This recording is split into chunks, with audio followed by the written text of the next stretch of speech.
Hey guys, Rubber Kitty here. So I had a question that I saw on Quora, which I answered. I don't have the link on it at the moment, but the question was, what does a dominant or a submissive type get out of a dynamic? And basically, again, it depends on the individual, on the reasons why you're entering a dynamic and what appeals to you. Scientific answer is that, well, there's certain neurons and chemicals that are activated in your brain when certain things happen, because it triggers that little pleasure center within your brain. Long answer, it depends on the people and why they chose to enter into dynamic. On the base of it, as a general rule, the dominant gets to control somebody and have control over them, or the power exchange, and the submissive, or the S type, gets to have someone control them, their life, set their schedule, anything like that. It is more complicated because submissives or S types, some of them, they just want someone to take control and have no responsibilities whatsoever. That's pretty much a fantasy, because when you're an S type and you do it 24/7, you actually have more responsibilities. It might not necessarily be big responsibilities, such as, big financial decisions or stuff like that, but they're more responsibilities regarding the smaller things, like taking care of yourself mentally, physically, emotionally, socially, all that sort of stuff. Holding yourself accountable to look after yourself and your D type, things such as cooking, cleaning, sorting out a social calendar or something like that. And you have more responsibility, and the dominant needs to be able to trust you with those responsibilities. So that's a bigger responsibility, to be able to look after yourself. And it's not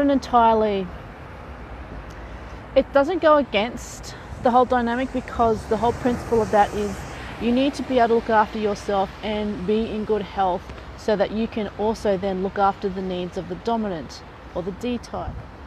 The dominant also needs to take time for themselves so that they can look after your needs as well. And your needs might be the bigger plan for your lives, not just the day-to-day plans, the bigger plans for your life. And they need to trust you to be able to keep a hold on the smaller plans in life, the day-to-day things that they trust you with. So ultimately, what do DNS types get out of the dynamic? Whatever they want. Whatever they've negotiated. When it stops being what they've negotiated and starts changing, they enter discussions, adjust, and it might keep going on and evolving into a longer term dynamic, but it could also change, and that doesn't mean it's a bad thing. It doesn't have to end badly. It just means that you guys have evolved in different ways from what you've seen, what you've done with each other, and that's just the way life goes. So I know what I get out of my dynamic. I get someone who's helped provided me with a focus and a purpose in life, helped me with more of my self-worth. I had some self-worth beforehand, but it's helped a lot, given me definite interest, something to share with not only him but others in the world, and help others sort of get in touch with their inner beauty and their inner shiny, because that's really awesome, and I love doing that. It's just so exciting. And reaching out to the community and doing stuff for the community, not just going to work every day, head down, ass up, doing the daily grind with the occasional exciting thing on the weekends. So that's kind of what I get out of it. What they get, I don't know, you'd have to ask them, but I would assume that's because I help them with their the overall goal, with the community, doing shiny stuff, excuse me, working with latex and everything, that I help in little ways around the house. I help them help look after their mind, their body, their headspace, so that they can, you know, go on and be the captain of the ship, so to speak. You know, I look after the trimming of the sails, the meals in the galley when I need to, navigation, spying reefs and stuff like that, if that's the case. But we're all out there spying reefs and working on the same ship that is, you know, the dynamic and navigating through the seas of BDSM and kink. So, but it's not just dominants and submissives that have this dynamic. I mean, it's everyone else's relationship as well. What do you get out of your relationships, or those that you have around you?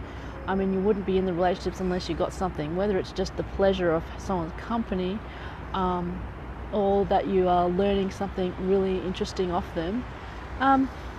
So I never think about that. What dynamic do you have with people around you, not just dominant and submissive? How you get something out of it, how they get something out of it. It's not a bad thing that you guys get stuff out of it, because that's the exchange of ideas, connecting with people, and all that. I mean, you don't have to be in their pockets 24/7, but there's, like, you know, one person I meet once a month or so. They're my best friend. They've been my friend for ages and ages, decades even, and we get a lot out of each other. We also call each other on shit. Not always comfortable, but, you know, you need friends like that to call you on your shit, make you uncomfortable, and say, hey, look, you know, I'm willing to risk our friendship for the sake of the fact that I care about you, and the fact that you might not like me or hate me, and you might think that I'm, you know, being a bitch or being an asshole or whatever, but you know what, I'm pointing out your bad behaviour, and I do that, and I've been called stuff like that before, but you know what, that happens. Anyway, think about that, what you get out of your relationships and everything, and what they get out of it. Yeah, and the fact that it's not all bad, not all good, it just is sometimes. Okay, love you guys. It's supposed to clear up a little this week. I see some blue sky out there. See some blue sky. So I'll catch you guys later. Stay warm and dry and happy. See ya.